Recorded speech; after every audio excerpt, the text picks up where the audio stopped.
All right, let's go ahead and get started. Okay, and you guys can still hear me okay? Not too loud. It shouldn't be too loud. Let's see if we can turn it up just a little bit so that you guys can hear the music while I'm reading. Because this is all gonna be just reading. All right. Dang, great. The whole gallery in here now. Listen, we're at Flux Arts, okay? We have our own gallery here at the multiverse. Mic is good? Okay, perfect. All right. The unique Vermillion.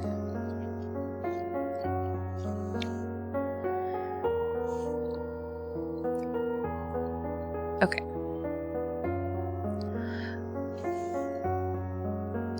Thomas's art exhibition begins in a week. Raphael's art covers almost all of the walls, except one. Thomas announced that, on the opening day, Raphael's magnum opus would be there. However, until then, no one can see it. Not even his sponsors. Of course, only Thomas knows that Raphael's magnum opus is still... He finally finds Raphael in the storage room after running around for a long time. Thomas stops to catch his breath. He wipes the sweat off his forehead with one hand and airs himself with his collar. You're here. Not going to take a bath today? It's so cute. Raphael doesn't spare Thomas a glance. His eyes focused on the building in front of him. It's a fortress made from thousands of identical pieces of fishbone, each tower a different height. I knew you'd bother me, so I locked the bathroom door from the inside. But then I forgot to...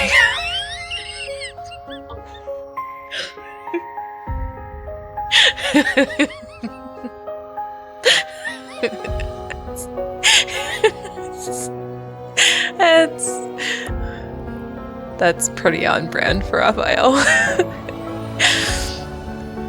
But then I forgot to go in. Raphael weighs the small bone in his hand, thinks for a bit, then places it on the top left corner of the fortress.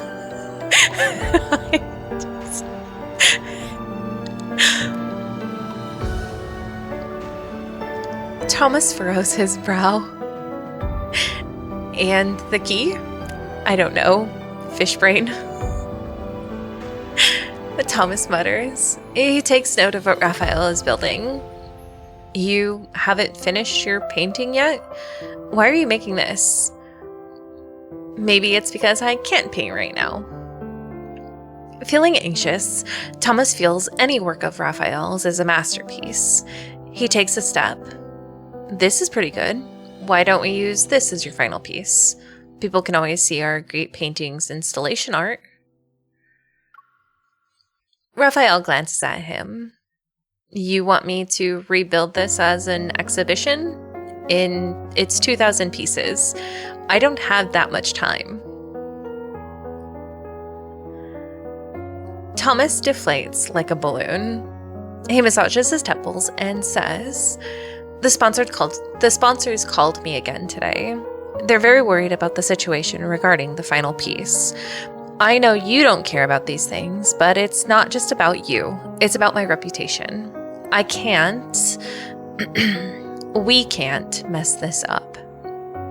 Raphael picks up a large fishbone, holds it in the air, then puts it back on the table. He focuses on the building, completely ignoring Thomas. Poor Thomas. Thomas deserves better. Seeing Raphael ignore him, Thomas becomes exasperated and says, You've been painting for a while. Why don't you let me take a look? Poor Thomas. Thomas deserves to be paid better. Whatever Raphael's paying him, it's not enough. Inside the studio, a painting as tall as the wall is covered in wet paint, filling the air with a smell of minerals. Thomas fancies himself as someone who understands art, but if he's being honest with himself, he can't tell what's missing from this piece. No, because that's only the artist, where they've been staring at for a long time and they're like, this area feels off, but I don't know what it is. It's already good enough. Thomas snaps back from his daze and asks, isn't this already perfect? MC should have accepted his offer in the card and just gave him the money. MC starts paying Thomas instead. Isn't this perfect already? It's missing a color. Raphael massages his temples, looking distressed. Without this painting isn't complete. Is one color really important? It's already pretty stunning. Why don't we just display this first, then add the color after? Thomas withdraws himself from the painting, his mind filled with many thoughts. He surely does need a raise and more free time from dealing with this full mess. That is right. Paintings I haven't finished will never be released to the public. Raphael glances at Thomas's expression. Don't even think about it. If you move this painting, I'll burn. Raphael! It's so dramatic. If you move this painting, I'll burn it.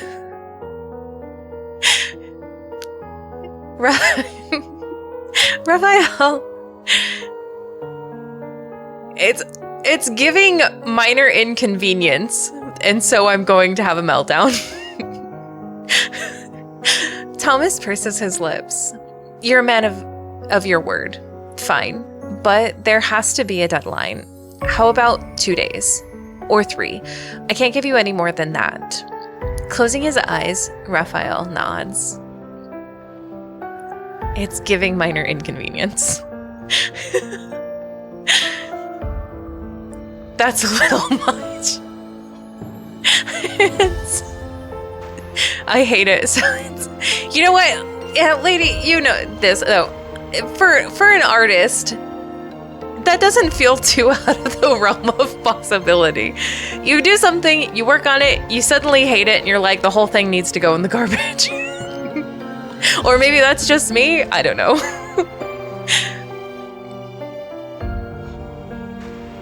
This is just, it's giving very artist. 3 days pass in the blink of an eye. Thomas still hasn't heard from Raphael. With no other alternatives, he returns to the island. On the beach, not so far away, a thick branch dances across the sand. The man holding it stands up from time to time to look at the drawing.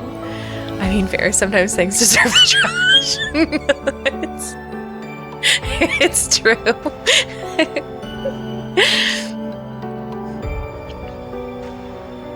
I've said it before and I'll say it again. Everything is ready. Why would I lie to you? Thomas shifts his phone from left to right, then right to left. You know his temper. No one can see the painting until the opening of the exhibition. You're all the same. Ending his call with the sponsor's manager, Thomas walks towards the man drawing on the beach. It's been 3 days. Thomas says when he's close to Raphael, Mr. Artist, we have 4 days left until the exhibition. What are you doing? Did you go blind already? Raphael stands up and props the branch up with his right hand. At his feet, a drawing of the sea is in the sand. If only you drew this at the exhibition. What's the point of having it here? After admiring his work, Thomas quickly asks, did you find that color? I love how Thomas just knows where to find it too. Like, I wonder if he has like a predetermined knowledge of where he might be, or if he like has a set of places that he like methodically has gone through just to, so like he starts in the house. If he doesn't see him in the main room, then he goes and like checks his bedroom. And then if he's not in there, he goes and checks the bathroom. And if he's not there, then he's like heads out to the backyard where the pool is. And if he's not there, he's like, I'll go check this one section of the beach. And then there's like, it's like down the list. Thomas has a tracker on him.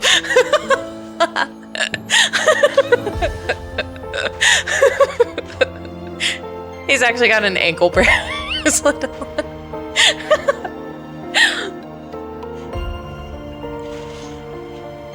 What's the point of having it here? After admiring his work, Thomas quickly asks, did you find the color? His hide and seek. But I think that makes sense because he does know a lot about Raphael. Yeah. Raphael slams the stick into the sand twice.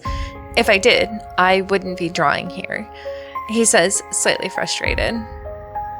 I'm wondering how quickly Raphael found Thomas. If Raph didn't find Thomas immediately, I kind of wonder how many other assistants Raphael went through before him. Actually, that'd be kind of an interesting...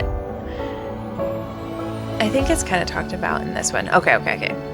Raphael slams the stick in the sand twice. If I did, I wouldn't be drawing here, he says, slightly frustrated. I believe the track.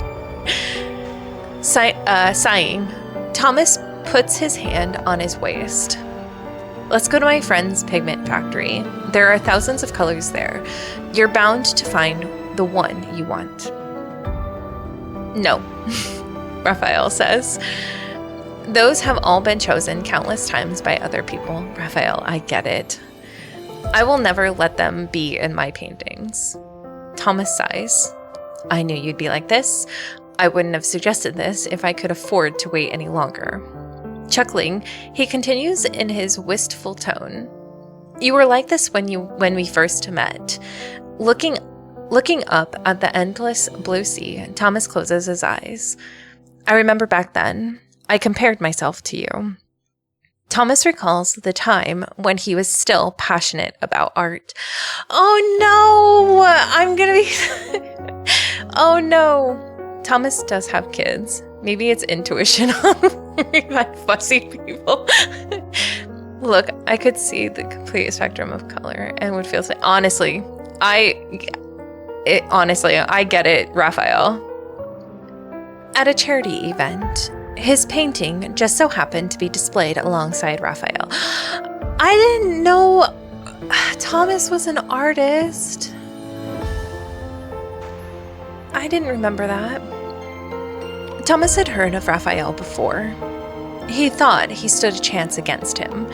If his painting sold for a price higher than Raphael's, then he would become famous overnight.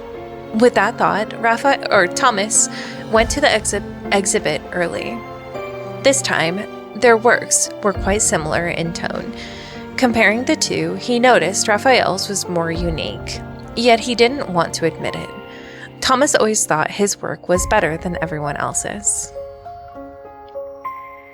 But those who approached the two paintings only admired Raphael's and ignored Thomas's. Thomas reassured himself, these people only care about Raphael's name. They don't know anything about the true meaning of art. Near the end of the exhibit, an old man approached the paintings. Thomas recognized this old man as a famous art collector. Finally, someone who knew art. When the old man stopped in front of the two paintings, his eyes looked only at Raphael's piece.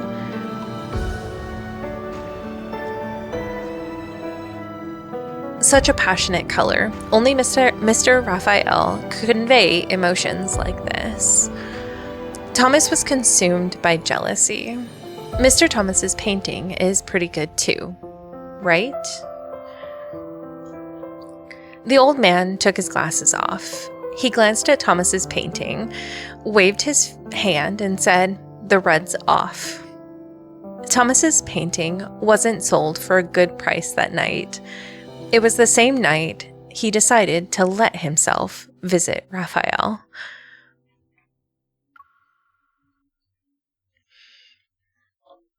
This is so cute. I mean, like, I'm kind of excited that I know more about this story now, that this kind of is making sense. Raphael only let him in when he heard Thomas was also an artist.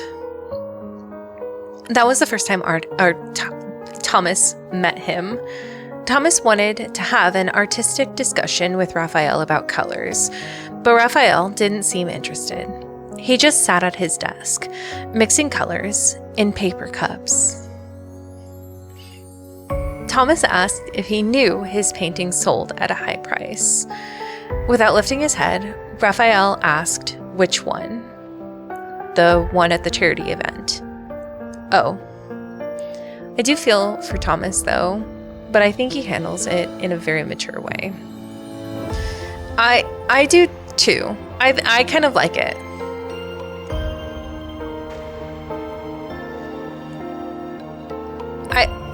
I like that Thomas isn't immediately getting like it's like he, like you said, he's in a very mature way. He recognized he was getting jealous, so he's like, well, let me go visit Raphael to see what he does. And even in this top thing where he says, at his lukewarm response, Thomas was confused. Do you want to know how much you sold it for? Instead of getting mad at Raphael's lukewarm response, he's like, well, now I have to know why he's responding the way he is. That's probably why he makes a good pair with Raphael, is because he's very level-headed. He's not just wanting to tear Raphael down. He wants to get advice from him. Yeah, exactly.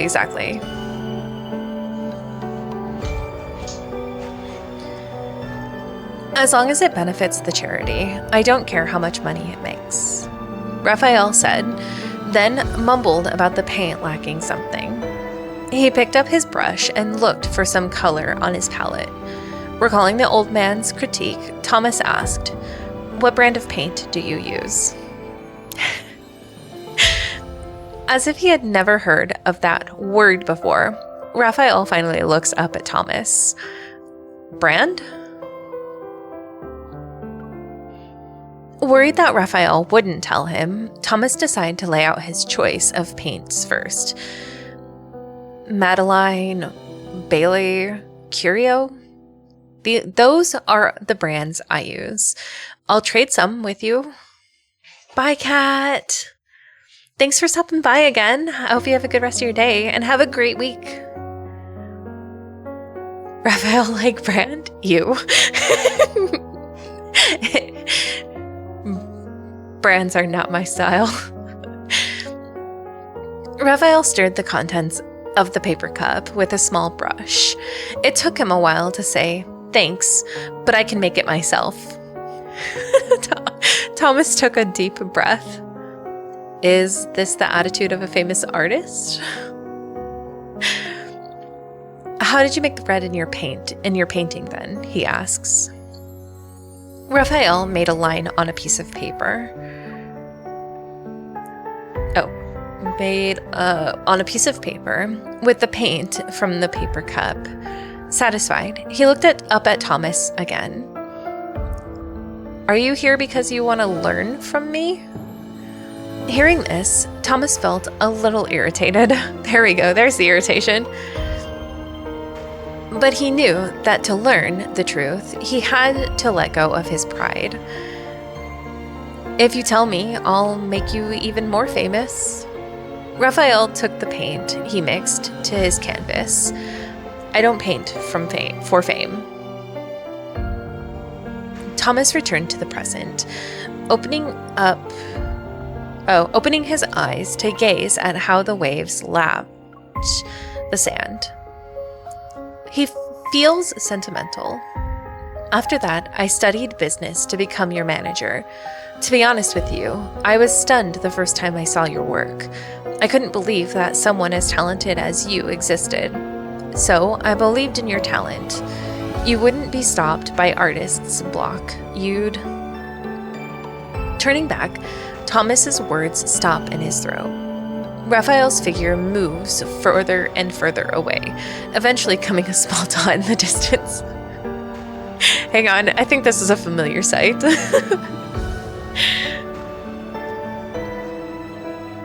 He didn't let jealousy overtake his judgment. He seeked to better himself out of curiosity, but then ended up admiring him when that's how I read it. Yeah, that's exactly, yeah. Yeah, that's what I really like about Thomas too.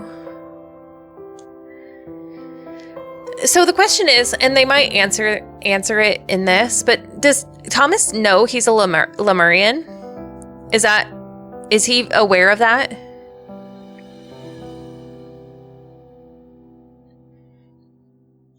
With 2 days left until the exhibition, Thomas decides to take matters into his own hands.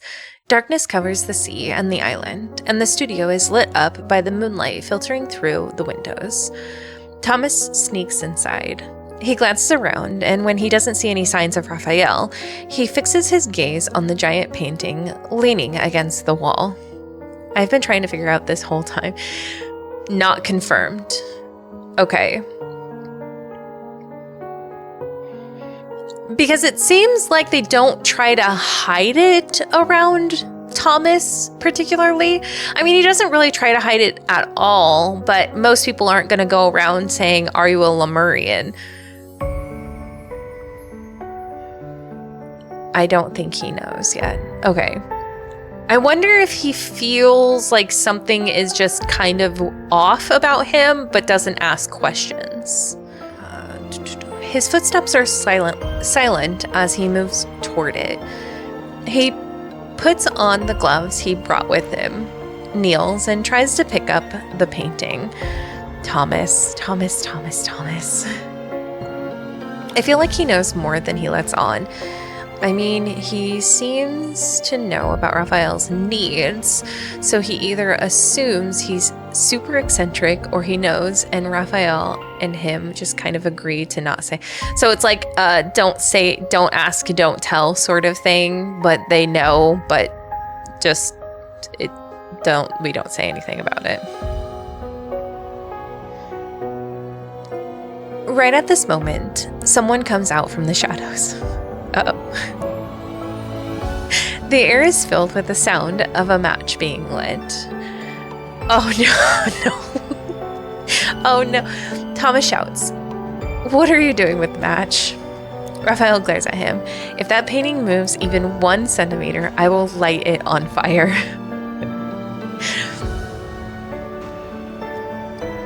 I just have to ask also.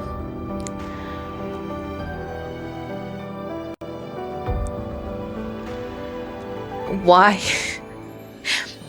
Why is Raphael using a match? You done messed up, Thomas. Raphael, your evol is fire. And I'm pretty sure having an evolver around is not unheard of. So why are you using a match? We don't talk about it. No.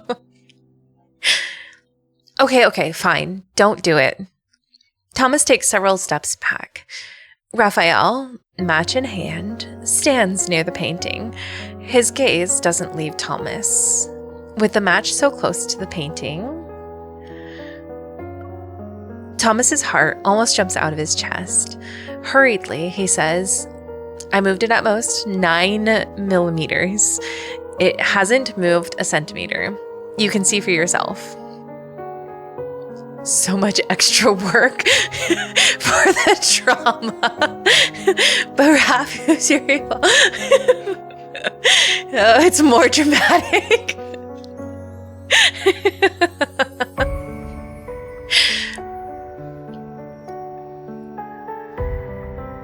Raphael's gaze shifts, but he doesn't look at the painting.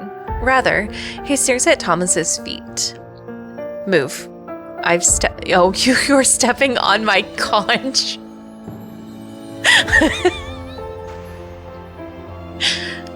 How does Thomas not know he's stepping on a conch? The wooden board Raphael has slept on since noon rests in the corner. Why are you sleeping on a wooden board, Raphael? Thomas turns on the light and moves it aside.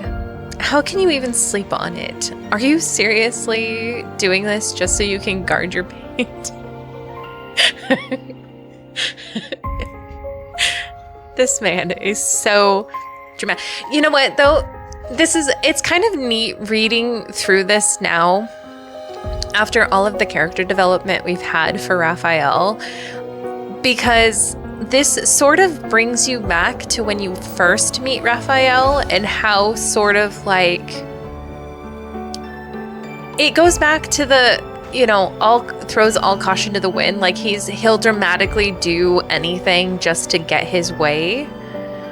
And he doesn't do that anymore. You think Thomas would have noticed that? It's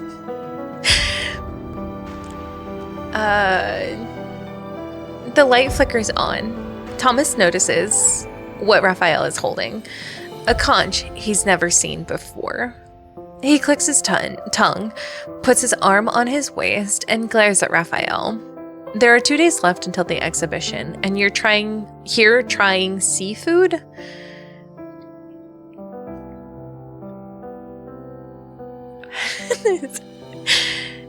Raphael looks at Thomas for a few moments before he says, "Do you think of nothing else other than eating nature's creations when you see them?" Thomas takes a moment to think. "You want to use it as paint?" "Yep." Raphael wipes the conch with the utmost care. "The color I need might be in here." Thomas, after a moment of shock, grabs Raphael's arms. "Then what are you waiting for? Hurry up and start painting." Raphael pulls his arm away and says, "I can't paint right now. It'll take me at least 3 days to get the paint out." Rafi. 3 days? Thomas felt as though he might be struck by lightning. Taking a deep breath, he asks, is it possible to extract the color in one day? Raphael pats Thomas's shoulder. Nope.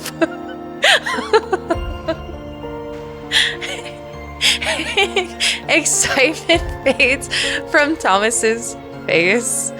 Poor Thomas.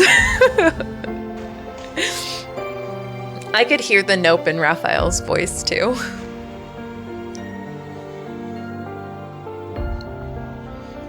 On the night before the exhibition, Thomas calls Raphael for the 10th time, but to no avail. He takes a deep breath. He knew he'd be like this. Thankfully, Thomas has a plan. It's not the greatest plan, but at this rate, he has to give it a go. I feel for Thomas here. Getting people to finish projects is somehow... Oh yeah, lady. 3 days, poor Thomas. It's been 3 days since the end of the exhibition. A mountain of conches sits in the corner of the studio, leading up to an assortment of paints. Pieces of conch shell are scattered across the floor. Raphael stands in front of the painting with a brush. In his left hand, a roughly thumb-sized blotch of color stands out among his colorful palette. Thomas drifts into Raphael's studio with a smile. He sits at the coffee table and pours himself a cup of coffee. Glancing at Raphael, he says, still smiling, "You don't need to keep painting. The exhibition is over." Raphael doesn't turn around. He drags his brush across the painting. "I hung a frame on the wall, gave it a strange name, and called it a day."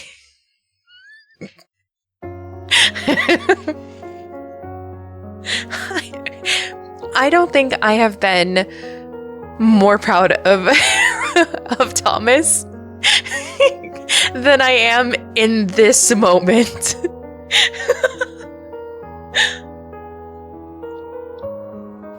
It takes a true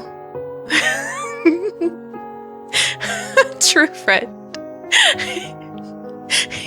He's right for this.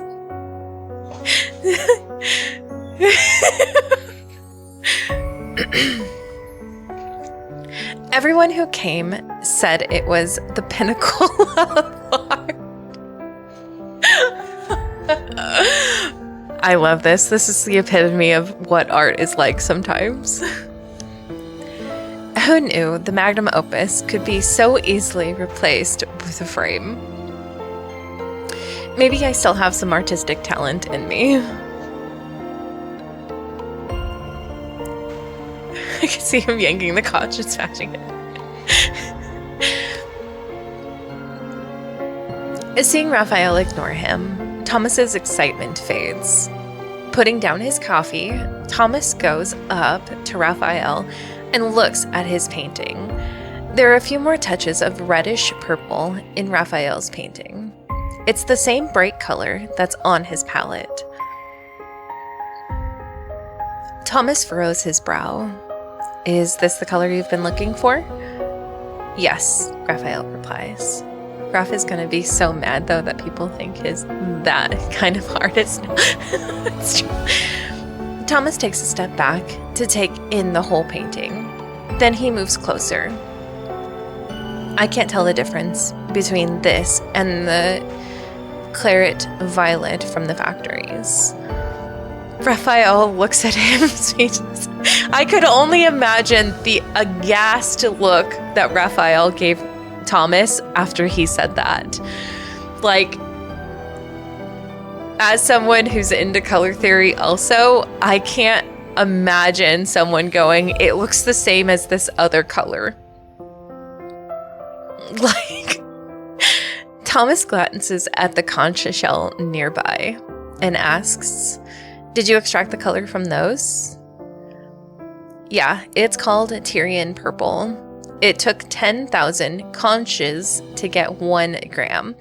It's a completely different color from claret violet. You can't tell the difference, Mr. Manager? How dare he? Yeah, that looks like the paint I got from Michael's.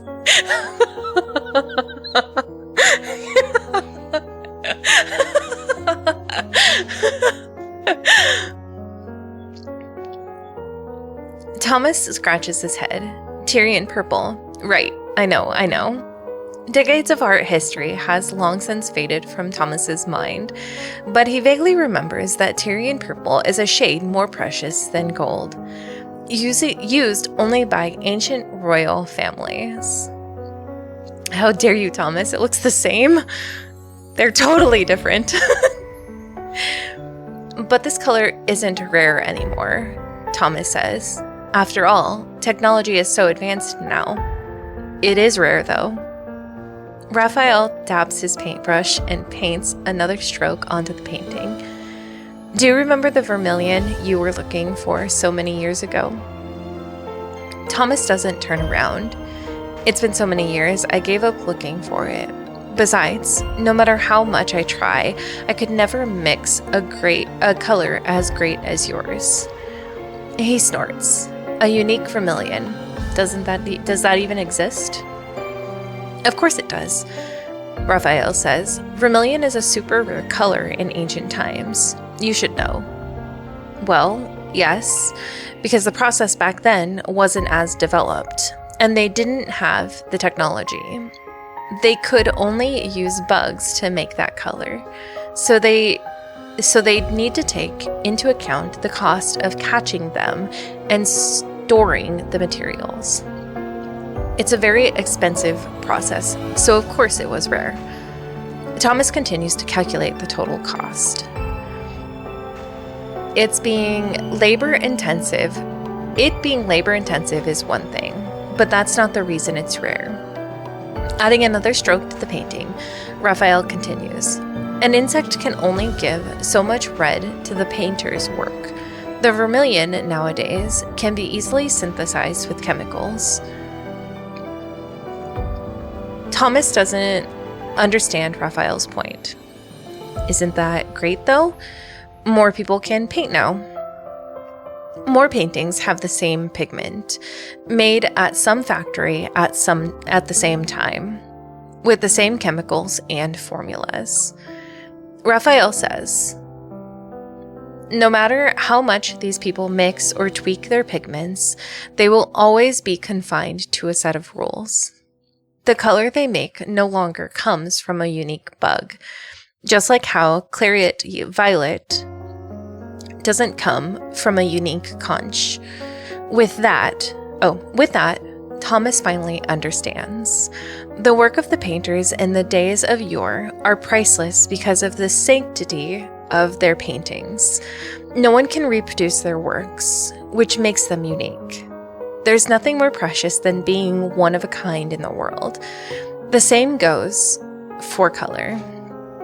With the last smear of Tyrian purple, Raphael puts away his brush and looks at Thomas. This is the unique color I found. Thomas, this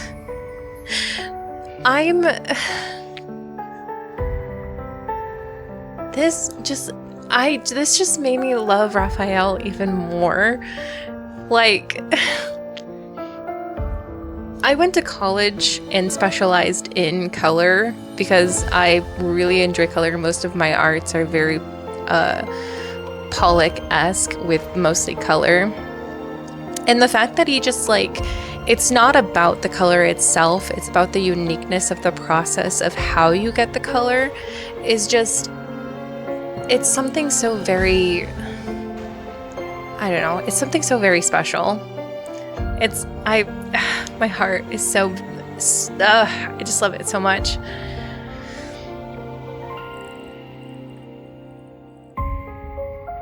Thomas is,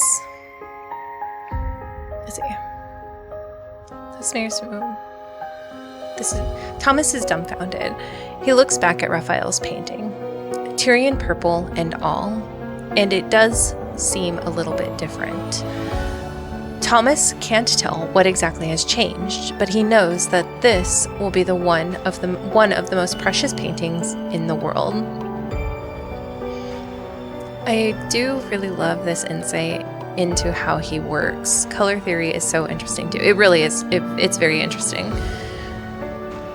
A few months later, Raphael's painting is displayed in the grand exhibition. A young and aspiring artist stands in front of the artwork and sneers.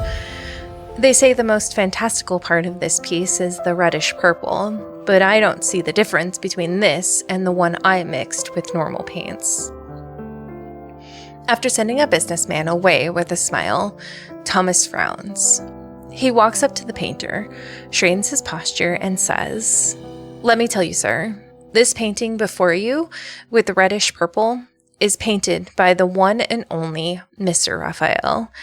He extracted this unique color from 10,000 conches, completely different from the manufactured one in your painting. That's what makes this shade fantastical. And that's one of the reasons why Mr. Raphael is legendary." That was so good. It's so cool to read this again and to fully understand now, especially again, like I said, with all the character development that Raphael has gone through recently. It's just so cool to, you kind of get an insight into his brain early on without even realizing it. I love Thomas so much.